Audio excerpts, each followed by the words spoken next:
every country that has ever existed was run by dictators. Our Prime Minister has literally abandoned the city. Guys, reassure Canadians. Remove these mandates that are crippling our businesses and interfering with our private lives and stopping us from being able to travel. So we're gonna stand free. That's what we're gonna do. You can't do what you want to do unless you do what I want you to do. I mean, Don Lemon was talking about that openly on CNN. Yeah. Don't have a vaccine? Can't go to the supermarket. Don't have a vaccine? Can't go to work. Like, it's so strange that people want to say things like that. Like, that's the thing that blows me away. Why do people want to? Because they're dumb. They're dumb. They're dumb. They don't understand history. They don't understand Right. human beings. They don't understand human nature. They don't understand the history of every single country that's ever existed other than the United States. Up until 1776, every country that has ever existed was run by dictators. Right. All of them. This is the first one where you had elected officials. This is the first experiment in self-government that actually worked, and it created the greatest superpower the world's ever known. It created the greatest cultural machine, the greatest machine of art and creativity and innovation right here. And how did it do that? It did it through freedom.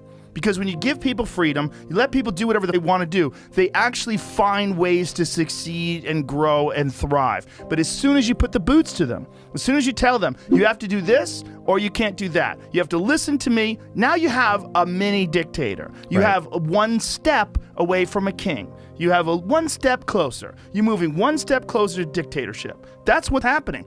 I've been watching what's happening in Canada over the last 10 days, let's say, or the months before that too, wondering what's going on and trying to think it through. I thought I'd make a video today, a message to Premier Scott Moe and Jason Kenney and Doug Ford and leader of Her Majesty's Loyal Opposition, Erin O'Toole, and ask you guys, what in the world are you waiting for? It's your moment. You've got a huge number of Canadians occupying Ottawa, expressing their dismay with the suspension of our charter rights in the face of this so-called emergency. Our Prime Minister has literally abandoned the city, run away, as far as I can tell, citing security concerns because I think he believes his own propaganda about the nature of the people who are sitting in Ottawa, and then lying about it, justifying it as a consequence of being exposed to COVID, despite the fact he's double vaccinated and tested negative. You're not going to get a better opportunity. This is your moment, conservatives in Canada. You could come out and say to the population, say to the people who are desperate to hear this, that we can have our lives return to normal and that there's still some danger, but that we've got this with competent leadership and care. We could return our lives to what they should be. We could have our country back. We could move forward into the future in a normal manner. So gentlemen, Premier Scott Moe, Jason Kenney, Doug Ford, you're good men. Erin O'Toole, you're the leader of the opposition. Man, even the NDP leader came out and said that the truckers were essentially a bunch of white supremacists for all intents and purposes. The opposition, your opposition, our government is in disarray, and the people are doing everything they can to make their wants known. Guys, reassure Canadians. Remove these mandates that are crippling our businesses and interfering with our private lives and stopping us from being able to travel. Seize the day. Western civilization. It's been around for a while, but suddenly everybody is talking about it. Some are anxious to save it. Others are happy to see it go. But what exactly is Western civilization?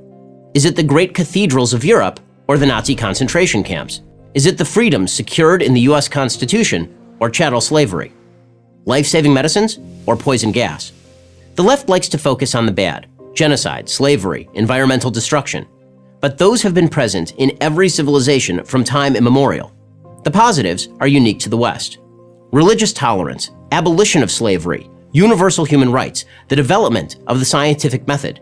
These are accomplishments of a scope and scale that only the West can claim. These aren't the only achievements that make the West special and uniquely successful. As Western thought evolved, it secured the rights of women and minorities, lifted billions of people out of poverty, and invented most of the modern world, Progress hasn't been a straight line, of course, but the arc of history is clear. The obvious proof is that the world is overwhelmingly Western. And, with few exceptions, those parts of the world that aren't aspire to be. Why? Why has Western civilization been so successful? There are many reasons, but the best place to start is with the teachings and philosophies that emerged from two ancient cities, Jerusalem and Athens. Jerusalem represents religious revelation as manifested in the Judeo-Christian tradition, the beliefs that a good God created an ordered universe and that this God demands moral behavior from his paramount creation, man. The other city, Athens, represents reason and logic as expressed by the great Greek thinkers, Plato and Aristotle, and many others. These two ways of thinking, revelation and reason, live in constant tension. Judeo-Christian religion posits that there are certain fundamental truths handed down to us by a transcendent being. We didn't invent these truths. We received them from God. The rules he lays down for us are vital for building a functioning, moral civilization and for leading a happy life. Greek thinking posits that we only know truth by what we observe, test, and measure. It is not faith but fact that drives our understanding and exploration of the universe. Western civilization, and only Western civilization, has found a way to balance both religious belief and human reason. Here's how the balance works. The Judeo-Christian tradition teaches that God created an ordered universe and that we have an obligation to try to make the world better. This offers us purpose and suggests that history moves forward. Most pagan religions taught the opposite, that the universe is illogical and random, and that history is cyclical. History just endlessly repeats itself, in which case, why bother to innovate or create anything new? Second, Judeo-Christian tradition teaches that every human is created in the image of God. That is, each individual's life is infinitely valuable. This seems self-evident to us now, but only because we have lived with this belief for so long. The far more natural belief is that the strong should subjugate the weak, which is precisely what people did in nearly every society in all of history. Only by recognizing the divine in others did we ever move beyond this amoral thinking toward the concern for human rights, democracy, and free enterprise that characterized the West.